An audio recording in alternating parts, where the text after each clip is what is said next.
ഇന്ന് നമ്മൾ കാണാൻ പോകുന്നത് 2025 റിലീസ് ചെയ്ത ആക്ഷൻ ക്രൈം ത്രില്ലർ മൂവിയായ കാട്ടി എന്ന തെലുങ്ക് മൂവിയാണ്. ബസ് കണ്ടക്ടറായ ശീലാവതിയും മെഡിക്കൽ ലാബ് ടെക്നീഷ്യനായ രാജുവും ബാല്യകാല പ്രണയിനികളായിരുന്നു. കഞ്ചാവ് വ്യാപാരത്തിൽ നിന്നും തങ്ങളുടെ സമൂഹത്തെ മോചിപ്പിക്കാൻ അവർ ആഗ്രഹിക്കുന്നു. അതിനുവേണ്ടി അവർ നേരിടുന്ന വെല്ലുവിളികളെക്കുറിച്ചാണ് സിനിമയിൽ പറയുന്നത്. സിനിമയുടെ തുടക്കത്തിൽ 4 തരം കഞ്ചാവ് ചെടികളെക്കുറിച്ച് പറയുന്നു. അതിൽ ശീലാവതി എന്ന് പറയുന്ന കഞ്ചാവ് ചെടിക്ക് വലിയ ഡിമാൻഡാണ്. മലയോരത്ത് താമസിക്കുന്ന കാട്ടി സമുദായത്തിൽപ്പെട്ട ആളുകളുടെ ഏക ഉപജീവന മാർഗം എന്ന് പറയുന്നത് കഞ്ചാവ് കൃഷിയായിരുന്നു.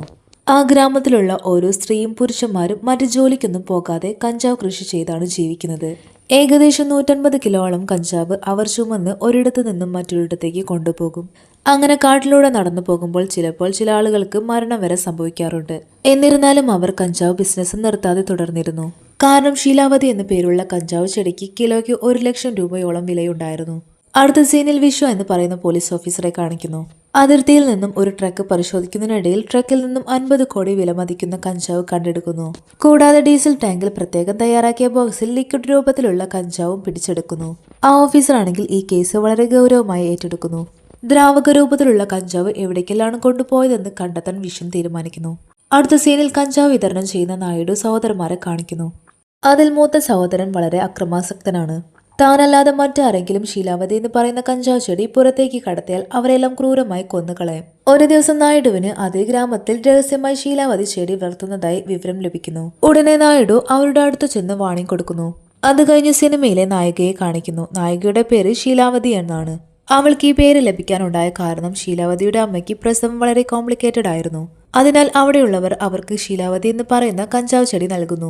അതോടെ പ്രസവം വേഗം നടക്കുന്നു. അതിനുശേഷം എല്ലാവരും അവളെ ശീലാവതി എന്ന് പേര് വിളിക്കുന്നു. ഇപ്പോൾ അവൾ ബസ് കണ്ടക്ടറായി ജോലി ചെയ്യുന്നു. അവളുടെ കുട്ടിക്കാലം തൊട്ടേയുള്ള സുഹൃത്തായിരുന്നു രാജു. ശീലാവതിക്ക് രാജുവിനെ ഒരുപാട് ഇഷ്ടമായിരുന്നു.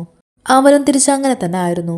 ഗ്രാമത്തിലുള്ള എല്ലാവരും തന്നെ രാജുവും ശീലാവതിയും വിവാഹം ചെയ്ത് കാണാൻ ആഗ്രഹിക്കുന്നു. എന്നാൽ രണ്ടുപേരും വിവാഹം കഴിക്കാതെ പ്രണയിക്കുകയാണ്. ഒരു കാലത്ത് എല്ലാവരെയും പോലെ ഇവരും കഞ്ചാവ് കടത്തിയിരുന്നു. ഒരു ദിവസം രാജു കഞ്ചാവ് കടത്തുമ്പോൾ പോലീസ് രാജുവിനെയും ശീലാവതിയും പിടിക്കുകയും ഒരുപാട് ഉപദ്രവിക്കുകയും ചെയ്തിരുന്നു. എന്നിട്ടും രാജുവിന്റെ അച്ഛൻ കടത്ത് തുടർന്നു. എന്നാൽ പോലീസ് കാണുകയും ആ സ്പോട്ടിൽ വെച്ച് രാജുവിന്റെ അച്ഛനെ അവർ വെടിവെച്ച് കൊല്ലുന്നു. അച്ഛന്റെ മരണം രാജുവിന് താങ്ങാനായില്ല. ശേഷം രാജുവിന്റെ അമ്മ അവനോട് കഞ്ചാവ് കച്ചവടം നിർത്താൻ പറയുന്നു.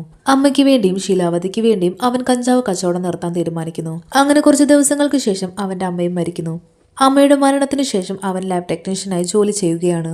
അതിനുശേഷം വിഷം കഞ്ചാവ് കടത്തുന്ന വ്യാപാരികളുടെ അടുത്ത് ചെന്ന് കഞ്ചാവ് ലിക്വിഡ് രൂപത്തിലാക്കുന്ന ആളുകൾ ആരാണെന്ന് ചോദിക്കുന്നു. എന്നാൽ ആ വ്യാപാരികൾ ആളാരാണെന്ന് പറയാതെ റെയിൽവേ സ്റ്റേഷനിലേക്ക് പോകാൻ പറയുന്നു. അവിടെ വെച്ച് പണം കുറച്ചു പേർ വന്ന് കൊണ്ടുപോകുന്നത് കാണാമെന്ന് അവർ പറയുന്നു. ഉടനെ തന്നെ പോലീസുകാർ രഹസ്യമായി റെയിൽവേ സ്റ്റേഷനിലേക്ക് ചെന്ന് പണം നിരീക്ഷിക്കാൻ തുടങ്ങി. ആ സ്റ്റേഷനിലാണെങ്കിൽ രാജുവും ശീലാവതിയും ഉണ്ടായിരുന്നു. മാസ്ക് ധരിച്ച പോലീസിനെ കണ്ട ശീലാവതി രാജുവിനോട് സംശയം പറയുന്നു. ഉടനെ രാജു മാസ്ക് ധരിച്ചു വന്ന് അവിടെയുള്ള പണം എടുത്ത് ശീലാവതിയോടൊപ്പം ഓടി രക്ഷപ്പെടുന്നു. യഥാർത്ഥത്തിൽ ലിക്വിഡ് രൂപത്തിലുള്ള കഞ്ചാവ് കടത്തുന്നത് രാജുവും ശീലാവതിയുമായിരുന്നു. ആ പണം വെച്ചിരുന്ന ബാഗിൽ പോലീസ് ലൊക്കേഷൻ ട്രാക്കർ വെച്ചിരുന്നു. എന്നാൽ രാജു അത് കണ്ടുപിടിക്കുകയും റോഡിൽ ഉപേക്ഷിക്കുകയും ചെയ്യുന്നു. അതോടെ പോലീസുകാർക്ക് അവരെ കണ്ടുപിടിക്കാൻ പറ്റാതെ വരുന്നു. അവരുടെ മുഖം മനസ്സിലാകാതെ പോയ വിഷയത്തിന് ആകെ ദേഷ്യം വന്നു. കഞ്ചാവ് ലിക്വിഡ് രൂപത്തിലാക്കുന്നതും പണം തട്ടിയെടുത്തതും കാട്ടി സമുദായത്തിൽപ്പെട്ടവരാണെന്ന് പോലീസിന് സംശയം തോന്നുന്നു. യഥാർത്ഥത്തിൽ അവർ രണ്ടുപേരും പോലീസ് അറിയാതെ സുരക്ഷിതമായി കഞ്ചാവ് കടത്തുകയാണ്. കുറച്ചു ദിവസത്തിന് ശേഷം നായിഡുവിന് സംശയം തോന്നി മലമുകളിലേക്ക് ഡ്രോൺ അയക്കുന്നു. ആ മലമുകളിൽ ആളുകൾ കഞ്ചാവ് ലിക്വിഡ് രൂപത്തിലാക്കി ദിവസം കടത്തുകയാണ്. സത്യം മനസ്സിലാക്കിയ നായിഡുവിന് അവരോട് ദേഷ്യം തോന്നുന്നു. ഉടനെ നായിഡു മലമുകളിലെത്തി അവർ ചെയ്യുന്ന ജോലി കണ്ട് ഞെട്ടിപ്പോവുകയാണ്. അവരുണ്ടാക്കിയ ലിക്വിഡ് രുചിച്ചു നോക്കുമ്പോൾ നായിഡു ആകെ ഷോക്കാകുന്നു. രാജുവും ശീലാവതിയും അവിടേക്ക് വന്ന് ഈ ബിസിനസ്സിൽ പാർട്ട്ണർ ആവാൻ താല്പര്യമുണ്ടോ എന്ന് ചോദിക്കുന്നു. ഇത് കേട്ട് ദേഷ്യം വന്ന് നായിഡു രാജുവിനെ ഒരുപാട് ഉപദ്രവിക്കുന്നു. രാജുവും ശീലാവതിയും ആരുടെയും സഹായമില്ലാതെ 140 കോടിയോളം രൂപ കഞ്ചാവ് കടത്തിൽ നിന്നും ഉണ്ടാക്കിയിരിക്കുന്നു. ഇതെല്ലാം അറിയുന്ന നായിഡു രാജുവിനോടൊപ്പം ഒരു പെൺകുട്ടിയെ കാണാൻ പോകുന്നു. അവളും അവളുടെ ഫ്രണ്ട്സും കഞ്ചാവ് അന്താരാഷ്ട്ര തലത്തിൽ കൊണ്ടുപോയി വിൽക്കുകയാണ്. യഥാർത്ഥത്തിൽ ആ പെൺകുട്ടിയാണ് നായിഡുവുമായി ബിസിനസ് ചെയ്യുന്നത്. നായിഡുവും കൂട്ടനും അറിയാതെ ആ പെൺകുട്ടിക്ക് ശീലാവതിയും രാജുവും വലിയ ഷെയർ നൽകുന്നു. അതോടെ നായിഡു അറിയാതെ അവർ കച്ചവടം ആരംഭിച്ചു. അങ്ങനെ 140 കോടിയോളം രൂപ അവർ ലാഭമുണ്ടാക്കിയെന്ന് നായിഡുവിന്റെ സഹോദരന്മാർ അറിയുന്നു. ഇനി നമ്മൾ അവരുമായി സഹകരിച്ചാൽ മാത്രമേ നമുക്ക് കൂടുതൽ പണം ഉണ്ടാക്കാൻ പറ്റൂ എന്ന് അവർ പറയുന്നു. ഇത് കേൾക്കുന്ന നായിഡു അതിന് സമ്മതിക്കുന്നു. അടുത്ത ദിവസം അവരുടെ ഗ്രാമത്തിൽ ഒരു ഉത്സവം നടക്കുകയാണ്. ആ ഉത്സവത്തിൽ വെച്ച് രാജു ശീലാവതിയെ വിവാഹം ചെയ്യാൻ ആഗ്രഹിക്കുന്നു. അങ്ങനെ എല്ലാവരും സന്തോഷമായിരിക്കുന്ന സമയത്ത് നായിഡും അവന്റെ ആളുകളും വന്ന് ഗ്രാമത്തിലുള്ളവരെ എല്ലാം തന്നെ കൊന്നുകളയുകയാണ്. അതിനുശേഷം ശീലാവതിയെ പിടിച്ചുകൊണ്ടുവന്ന് ഒരു സ്ഥലത്ത് കെട്ടിവെക്കുന്നു. ശേഷം രാജുവിന്റെ മുന്നിൽ നിന്നും അവളെ ഒരുപാട് ഉപദ്രവിക്കുന്നു. കൂടാതെ രാജുവിന്റെ മുന്നിൽ വെച്ച് തന്നെ അവളുടെ ശരീരത്തിലുള്ള വസ്ത്രമെല്ലാം ഊരിമാറ്റി അവളെ നഗ്നയാക്കി നിർത്തുന്നു. ഇതെല്ലാം കാണുന്ന രാജുവിനാണെങ്കിൽ ഒന്നും ചെയ്യാൻ കഴിഞ്ഞില്ല. എല്ലാവരുടെയും മുന്നിൽ വെച്ച് ശീലാവതിയെ നഗ്നയാക്കി നിർത്തിയത് രാജുവിനൊട്ടും സഹിക്കാൻ പറ്റിയില്ല. ശേഷം നായിഡു രാജുവിനെ കൊലപ്പെടുത്തുന്നു. എന്നിട്ട് ശീലാവതിയെ അവിടെ ഉപേക്ഷിച്ചിട്ട് പോകുന്നു. അന്ന് രാത്രി മുഴുവൻ മരിച്ച രാജുവിനെ നോക്കി അവൾ സങ്കടപ്പെട്ടിരുന്നു. അതോടെ നായിഡുവിനോട് അവൾക്ക് തീരാത്ത ദേഷ്യമായി. യഥാർത്ഥത്തിൽ രാജു ഗ്രാമത്തിലുള്ളവരുടെ കഞ്ചാവ് ബിസിനസ് പൂർണ്ണമായി നിർത്താൻ ആഗ്രഹിച്ചിരുന്നു.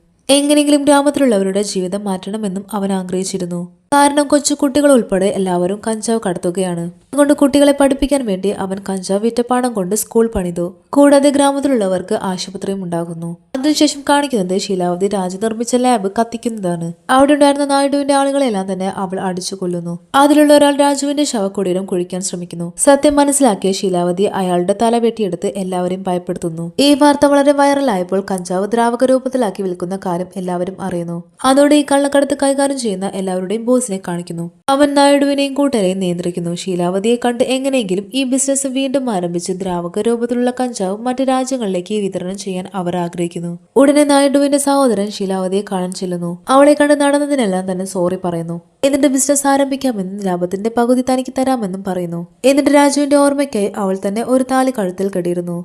അത് അയാൾ ഊരുമാറ്റാൻ ശ്രമിച്ചതോടെ ശീലാവതിക്ക് ദേഷ്യം വന്നു. അവൾ നായിഡുവിന്റെ സഹോദരന്മാരെ കൊലപ്പെടുത്തുന്നു. ഇതറിഞ്ഞ് നായിഡുവിന്റെ ആളുകൾ അവളെ പിന്തുടർന്നു. എന്നാൽ അവൾ രക്ഷപ്പെട്ട് ഓടിക്കൊണ്ടിരിക്കുന്ന സമയം ഒരാൾ അവളെ വെടിവെക്കുന്നു. സമയം രാജുവിന്റെ സുഹൃത്ത് അവളെ രക്ഷപ്പെടുത്തുന്നു.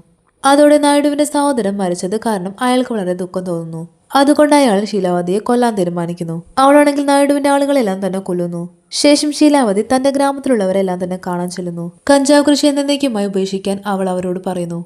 കാരണം കഞ്ചാവ് മൂലം എത്രയോ പേരുടെ ജീവൻ പോകുന്നു. കഞ്ചാവ് കാരണം ആളുകൾക്ക് ഒരുപാട് അപകടമാണ് ഉണ്ടാക്കുന്നത്. അവൾ അവരെ പറഞ്ഞു മനസ്സിലാക്കാൻ ശ്രമിക്കുന്നു. എന്നാൽ ഗ്രാമത്തിലുള്ളവർ പകുതി പേരും അതിനെതിരായിരുന്നു. കാരണം ഇത് നിർത്തിയാൽ ഇനി തങ്ങൾ എങ്ങനെ മുന്നോട്ട് ജീവിക്കുമെന്ന് അവർ പറയുന്നു. അവൾ അവർക്ക് ഓരോ വഴിയും പറഞ്ഞു കൊടുക്കുന്നു. നമുക്കെല്ലാവർക്കും കൂടെ കൃഷി ചെയ്യാമെന്നും കുട്ടികളെ സ്കൂളിൽ വിട്ട് പഠിപ്പിക്കാമെന്നും പറയുന്നു. എന്നിട്ടും അടുത്ത ദിവസം വീണ്ടും കുറച്ചു പേർ കഞ്ചാവ് കടത്തുന്നു. ഒപ്പം നായിഡു ആണെങ്കിൽ കഞ്ചാവ് കൃഷി നിർത്തിയവരെല്ലാം തന്നെ കൊല്ലാൻ തുടങ്ങുന്നു. ഇത് കണ്ട് ദേഷ്യം വന്ന ശീലാവതി കഞ്ചാവ് നിറച്ചു കൊണ്ടുപോകുന്ന ട്രക്കിനെല്ലാം തന്നെ തീവയ്ക്കുന്നു. ആ തീയിൽ കത്തിരിഞ്ഞുകൊണ്ടിരിക്കുന്ന കഞ്ചാവിനോടൊപ്പം നായിഡുവിനെയും ഇട്ട് കത്തിക്കുന്നു. അതിനുശേഷം മലമുകളിൽ കൃഷി ചെയ്യുന്ന കഞ്ചാവ് മുഴുവനും കത്തിച്ചു കളയുന്നു. ആ ഗ്രാമത്തിലുള്ള എല്ലാവരും തന്നെ അവളോടൊപ്പം നിന്നതുകൊണ്ട് കഞ്ചാവ് പൂർണ്ണമായി നിർത്തലാക്കാൻ അവൾക്കൊണ്ട് സാധിച്ചു. യഥാർത്ഥത്തിൽ ആരും അറിയാതെ വിശ്വനും ശീലാവതിയെ സഹായിക്കുന്നുണ്ടായിരുന്നു. കാരണം വിശ്വനും കഞ്ചാവ് നശിപ്പിക്കണമെന്ന് ആഗ്രഹമുണ്ടായിരുന്നു. അതോടെ ഗ്രാമത്തിലുള്ളവർ കഞ്ചാവ് കൃഷി പൂർണ്ണമായി നിർത്തി ജോലി ചെയ്ത് ജീവിക്കാൻ തുടങ്ങുന്നു. അവിടെ വെച്ച് ഈ ഒരു മൂവി എൻഡ് ചെയ്യുകയാണ്. വീഡിയോ ഇഷ്ടമായി ലൈക്ക് ചെയ്യാനും ചാനൽ സബ്സ്ക്രൈബ് ചെയ്യാനും മറക്കല്ലേ.